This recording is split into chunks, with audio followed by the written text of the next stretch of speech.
첫 번째 세션을 시작하도록 하겠습니다. 소아.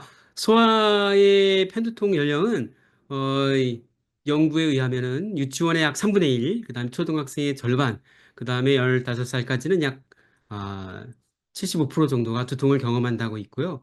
국내 전국 조사에 의하면은 반복적으로 두통을 호소하는 경우가 약 30%까지로 보고하고 있습니다.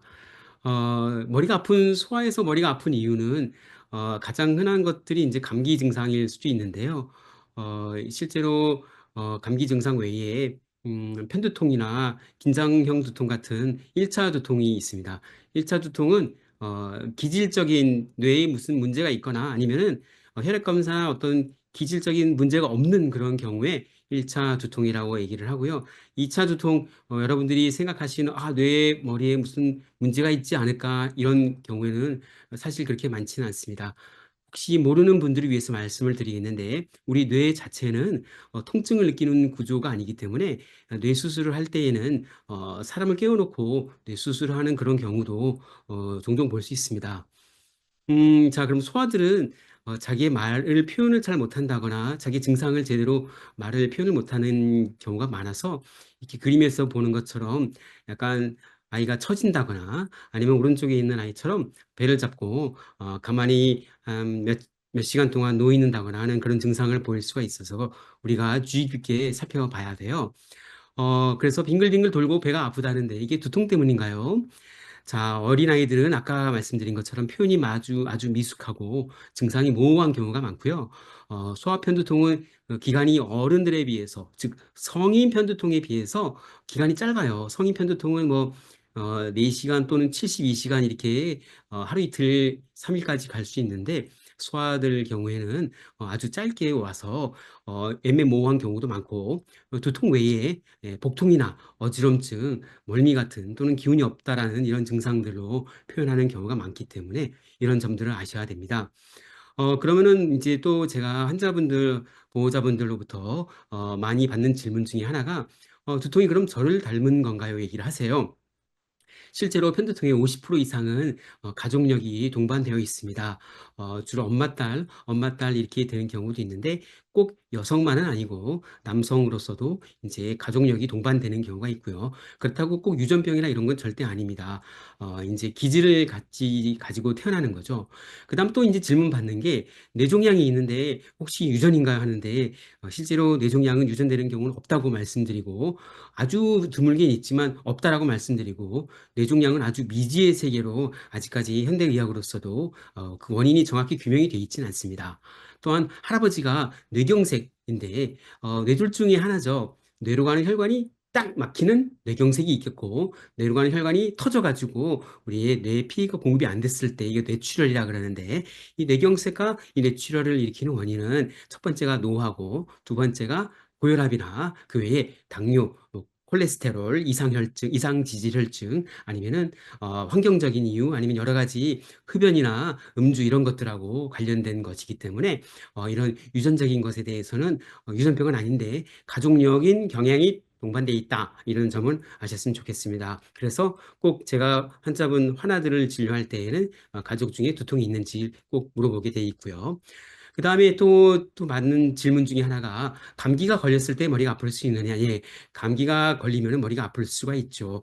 코로나도 이번에 두통이 많이 발생을 했었고, 코로나 자체가 실제로 호흡기 증상 외에 이게 신경에 관련된 바이러스이기 때문에 많은 바이러스들이 이제 신경적인 증상을 일으킬 수 있어요. 두통. 그 다음에 또 축농증으로 인한 두통이 생길 수도 있습니다. 자, 그러면은 예를 들어서 이런 질문을 받은 경우가 있는데 초등학교 1학년인데 머리가 아픈데 학교를 가기 싫어하는데 이게 과연 편두통인가요? 아니면 다른 기능성 신체 증상인가요?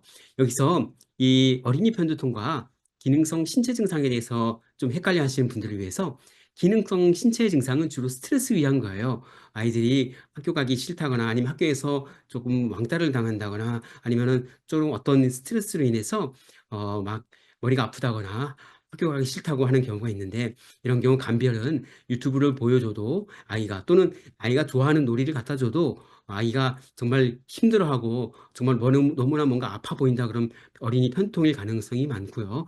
그렇지 않을 경우에는 이런 기능성 신체 증상일 가능성이 있다라는 걸 아셨으면 좋겠어요. 그 다음에 이제 중학생인데 학교 가서 자주 보건실에 가고 조퇴를 한대요. 이런 경우에는 이게 과연 이 기능성으로 인한 건지 아니면은 다른 편두통인 건지 다른 원인을 봐야 되는데 중요한 거는 두통 일기를 통해서 즉 두통 일기라는 거는 언제 아프다, 어디가 아프다, 어떻게 아프다, 동반 증상은 어떤 거다 이런 것들을 기록을 하고 그런 것들에 대해서 그걸 보고 우리가 판단을 하게 됩니다.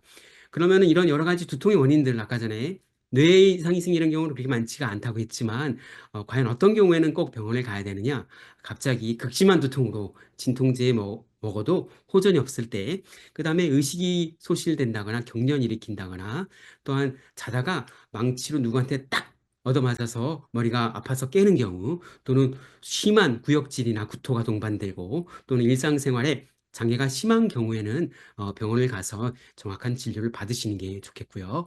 그다음 만일에 편두통이 진단된다 그러면은 치료가 할 수 있나요? 얘기하는데 요번에 그 8월 달에 리멤버라는 어플리케이션을 통해서 서베이를 했는데 많은 분들이 이 편두통이 예방되는 거 잘 모르시더라고요. 그리고 이 치료를 갖다가 병원에 가서 상담해야 되는지를 잘 모르시는데 편두통에 진단되면 첫 번째 치료는 약물보다는 생활 습관 개선이고요. 환자와 의사와 보호자와 이 삼박자가 맞아서 같이 탐정이 돼서 내 아이가 편두통을 일으키는 원인이 무언지를 찾아내서 밝히는 게 중요하고요. 그 다음에 이제 약물 치료가 있어요. 급성기 약물 치료, 예방적인 약물 치료. 급성기 약물 치료는 머리가 아플 때, 예방은 이제 편두통이 만성적으로 되는 거를 경우에는 이제 예방 치료가 필요할 수 있습니다. 그래서 우리가 중요한 건 두통 일기를 쓰는 거예요. 두통 일기는 안드로이드도 있고 어플리케이션도 있는데요. 우리 대한두통학회에서 어플을 만들었기 때문에 다운로드 받으셔가지고 여기다 기록을 해주셨으면 좋겠고요. 이렇게 영어학원에 가는데 차에서 자주 어지럽다 그랬을 때는 이게 과연 편두통의 증상인지도 보기 위해서 이렇게 두통 일기를 작성해 주시기를 바라겠습니다. 또한 아이들이 진통제를 먹어도 되는지 걱정하시는 경우가 있는데 30분 이상 지속이 되면은 진통제를 복용하시는 게 좋겠고 또 하나 이제 두통 이게 약을 가지고 있느냐 없느냐에 따라서 또 심리적으로 또 이게 신경의 호르몬에 또 뇌 신경에 영향을 줄 수 있기 때문에 약을 가지고 있는 게 항상 중요하겠고요. 그 다음에 복용한 경우에는 그 기록을 두통 일기에 기록을 해주시는 게 좋겠습니다. 긴장하고 부담으로 힘들어하는 경우가 많죠. 그래서 이런 경우에 우리가 의사들뿐만 아니라 부모님들이나 우리가 같이 함께 여러 가지 학교 관계라든지 가정에서의 관계라든지 이런 것들에 대해서도 항상 물어보고 이런 점들에 대해서도 파악을 해야지 됩니다. 이상 소아 편두통에 대해서 소아 두통에 대해서 말씀드렸습니다. 예,